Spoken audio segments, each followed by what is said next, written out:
It's about gender equality.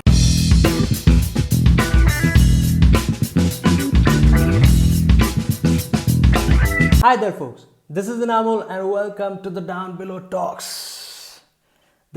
I met with an accident, but that doesn't stop us. Well, it did stop me for 7 days or so, but no more. Well, today's topic is Top G.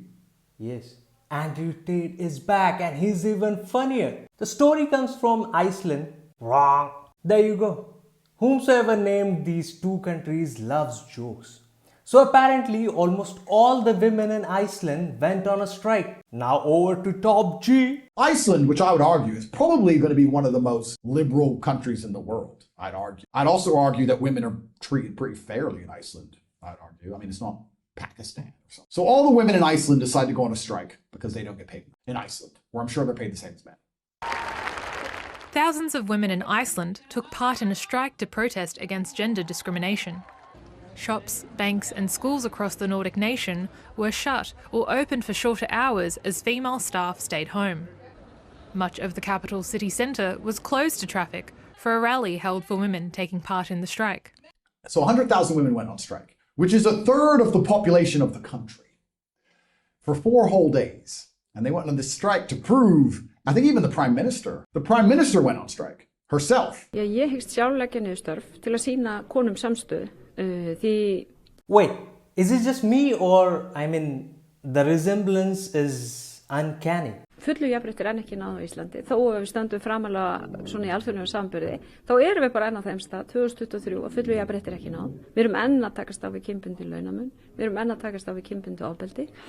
Og til að sýna konum á Íslandi samstöðu, þá mun ég leggja niður störf og hef... So for 4 days, none of the women worked. A third of the entire country, 0% of the female workforce went to work to prove how important women were. Do you know what happened? Tell me. Nothing. The roads still worked. The traffic lights still worked. There was still electricity. The police still turned up. The firemen still turned up because the men do the real work. Oh, there was no HR department for 4 days. Oh, no. What are we going to do about the gender equality diversity department? Turns out that they just proved themselves wrong, because if for 4 days all the men didn't go to work, society would crumble instantly. And it's a shame that it is the men which are so vital to society, which are the ones which are permanently demonized. Well, education and healthcare sector was affected. Emergency services were, obviously kept running, but hospitals did reduce their loads for the day, and everything from schools to museums, libraries, and zoos were affected. I get the schools, but museums, libraries, and zoos? What the fugazi is that? Country won't come to a halt if these things are closed for 4 days. Hence, it's not that important. It's good to have them, but it's not a necessity. Who goes to the library these days? However, like Top G said, infrastructure, roads, electricity, popos, firemen, now that's a necessity for the society, not the freaking HR department. It's about gender equality. See, I'm no Tate sympathizer, but the guy's funny.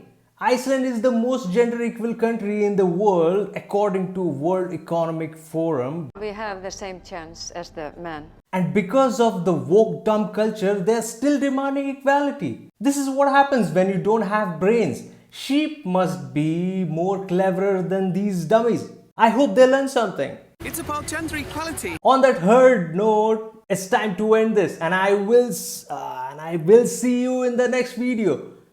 Ciao.